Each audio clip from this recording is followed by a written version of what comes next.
السلام عليكم ورحمة الله وبركاته إن الحمد لله والصلاة والسلام على رسول الله وعلى آله وصحبه ومن والاه أما بعد সম্মানিত ভাই বন্ধুগণ, বান্দার কোন আমলটি, কোন কাজটি তার মালিক কি আল্লাহ সুবহানাহু ওয়া তাআলাকে সবচেয়ে বেশি আনন্দ দেয়, সবচেয়ে বেশি আল্লাহ সুবহানাহু ওয়া তাআলা খুশি হন বান্দার কোন আমলে?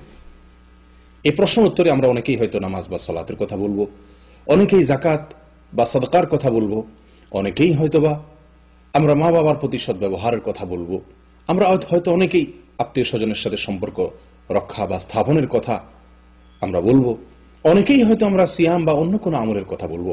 কিন্তু না বন্ধু, আল্লাহ সুবহানাহু ওয়া তাআলার কাছে সব আমলই প্রিয়, পছন্দনীয়, এতে কোনো সন্দেহ নেই।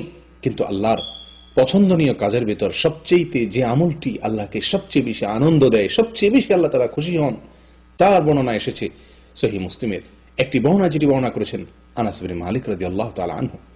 নবী সাল্লাল্লাহু আলাইহি ওয়াসাল্লাম সেই হাদিসে আমাদেরকে একটি উপমার মাধ্যমে বিষয়টি বুঝিয়েছেন।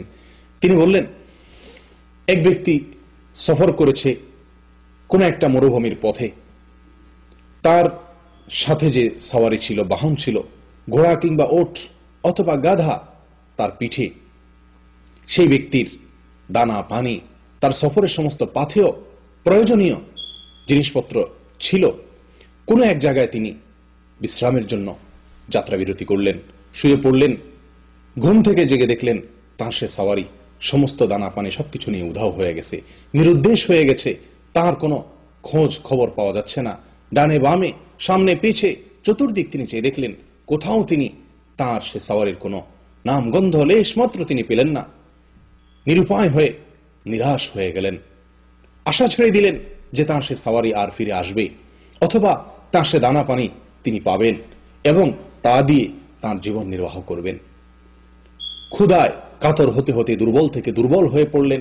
একটি পর্যায়ে কোনো এক গাছের নিচে তিনি শুয়ে পড়লেন, মৃত্যুর জন্য অপেক্ষা করছেন যে এই মরুভূমিতে, জনমানব শূন্য মরুভূমিতে কোন লোক এসে আমাকে বাঁচাবে, কেউ এসে আমাকে আশ্রয় দিবে, কেউ সাহায্য করবে।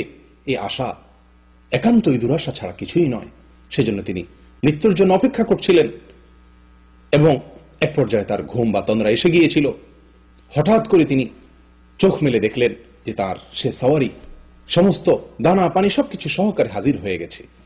প্রিয় বন্ধু, এই লোকটি তার জীবনের সবচেয়ে এই কঠিনতম মুহূর্তে তার সেই সওয়ারিকে ফিরে পেয়ে যতটা আনন্দিত হন, যতটা খুশি হন, তার মাত্রাটা কি হতে পারে নবী সাল্লাল্লাহু আলাইহি ওয়াসাল্লাম উপমা দিয়ে আমাদেরকে বুঝিয়েছেন।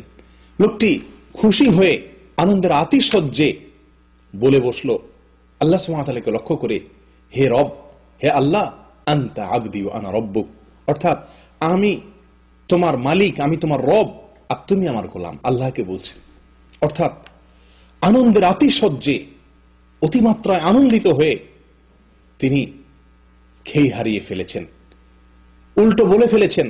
বলার কথা ছিল আল্লাহ সুবহানাহু ওয়া তাআলাকে লক্ষ্য করে, হে আল্লাহ, আনতা রব্বি ওয়া আনা আবদুক, আল্লাহ আপনি আমার রব, আমি আপনার গোলাম। শুকরিয়া আদায় করে আল্লাহকে এই কথা বলার কথা ছিল, কিন্তু তিনি উল্টিয়ে ফেলেছেন। অর্থাৎ আল্লাহকে গোলাম এবং নিজেকে রব বলে তিনি মন্তব্য করলেন। এটা হলো আনন্দের আতিশয্যে লোকটি এরকম করে ফেলেছেন। এই লোকটি যেরকম আনন্দিত হয়, তার আনন্দের মাত্রা, তার আনন্দের সীমা পরিসীমা যেরকম পৃথিবীর যে কোনো আনন্দকে ছড়িয়ে চলে যায়, জীবন ফিরে পাওয়ার আনন্দটা যত বেশি। একজন মানুষ যখন আল্লাহর কাছে তওবা করে ফিরে আসে, কোনো অপরাধ কর্ম ছেড়ে দেয়, কোনো গুনাহ আল্লাহকে সন্তুষ্ট করার জন্য ছেড়ে দেয়, আল্লাহর ভয়ে যখন সে সুন্দরের পথে ফিরে আসে, আল্লাহর নির্দেশের পথে ফিরে আসে, আল্লাহর হুকুমের পথে ফিরে আসে, কোরআন এবং সুন্নাহর দিকে ফিরে আসে, নফস এবং প্রবৃত্তির তাড়না থেকে ফিরে আসে, নবী সাল্লাল্লাহু আলাইহি ওয়াসাল্লাম বলেন, লাল্লাহু আশাদ্দু ফারহান বিতাওবাতি আবদিহি হিনা ইয়াতুবু ইলাইহি। বান্দা যখন আল্লাহর কাছে তওবা করে ফিরে আসে, আল্লাহ তাআলা এই ব্যক্তিটির চাইতে বেশি আনন্দিত হন। এই ব্যক্তিটি তার সওয়ারিকে, তার দানা পানিকে, তার জীবনকে ফিরে পেয়ে যতটা আনন্দিত হন, আল্লাহ সুবহানাহু ওয়া তাআলা বান্দা যখন ফিরে আসে তওবা করে, বান্দা যখন তার ভুল বুঝতে পারে, যখন লজ্জিত হয়, যখন অনুতপ্ত হয়, যখন সে আল্লাহর রহমতের কোলে চলে আসে, যখন সে আল্লাহর কাছে আশ্রয় নেয়, যখন সে লজ্জায় মাথা নত করে, চোখের পানি ছেড়ে দেয়, ফিরে আসে সুন্দরের পথে, পরিচ্ছন্নতার পথে, আল্লাহ সুবহানাহু ওয়া তাআলা তখন এত বেশি খুশি হন যে খুশিটা ওই ব্যক্তির জীবন ফিরে পাওয়া খুশির চাইতে বেশি। প্রিয় বন্ধুগণ, সহিহ বুখারীর এক হাদিসে আসছে, নবী সাল্লাল্লাহু আলাইহি ওয়াসাল্লাম বলেন, ওয়াল্লাহি ওয়াল্লাহি ইন্নী আস্তাগফিরুল্লাহ ওয়া আতুবু ইলাইহি ফিল ইয়াউমি আকসারা মিন 70 মাররা। আমি প্রতিদিন 70 বারের চাইতে বেশি আল্লাহর কাছে তওবা ইস্তেগফার করে থাকি। অথচ আল্লাহ সুবহানাহু ওয়া তাআলা তার পূর্বের পরের সমস্ত ভুল ত্রুটি সবকিছুকে অগ্রিম ক্ষমার ঘোষণা দিয়ে দিয়েছেন। তারপরেও নবী সাল্লাল্লাহু আলাইহি সাল্লাম তওবা করে, তওবার মাধ্যমে আল্লাহকে খুশি করার যে বিরাট এক সুযোগ, শুধু খুশি নয়, আল্লাহকে সবচেয়ে বেশি আনন্দ দেওয়ার যে বিরাট সুযোগ তার হাতে ছিল, সেটা তিনি হাতছাড়া করেননি। প্রিয় বন্ধু, আসুন তওবা করি, প্রতিদিন কোনো না কোনো অপকর্ম থেকে তালিকা করে নেই যে আমার এই এই বদভ্যাস আছে, আমি কোরআন এবং সুন্নাহ থেকে এই এই বিষয়ে আমি দূরে আছি, আমি সেই বিষয়টিতে আমি তওবা করি, আল্লাহর কাছে ফিরে আসি, আল্লাহকে সন্তুষ্ট করি, আল্লাহকে সবচেয়ে বেশি আনন্দ দেওয়ার চেষ্টা করি। ওলামা ইকরাম বলেন, জান্নাতি লোকের একটি অন্যতম বড় লক্ষণ হলো তারা কোন অপরাধ হয়ে গেলে ব্যাকুল হয়ে যান, অস্থির হয়ে যান, পাগল পরা হয়ে যান, চোখের পানি ছেড়ে দেন, লজ্জিত হন, আয়নায় নিজের চেহারা দেখতে নিজের প্রতি নিজের ঘৃণাবোধ হয়, লজ্জাবোধ হয় যে আমি আমার আল্লাহকে অসন্তুষ্ট করেছি, আমি বড় অবাধ্য, আমি বড় নিমুখ হারাম। প্রিয় বন্ধু, আল্লাহকে সন্তুষ্ট করার সবচেয়ে শর্টকাট পথ, সবচেয়ে সহজ পথ, আল্লাহকে আনন্দ দেওয়ার সবচেয়ে সেরা উপায় আল্লাহর কাছে তওবা করা। আল্লাহ সুবহানাহু ওয়া তাআলা বলেন, ইন্নাল্লাহা ইউহিব্বুত তাওয়াবিন ওয়া ইউহিব্বুল মুতাতাহহিরিন।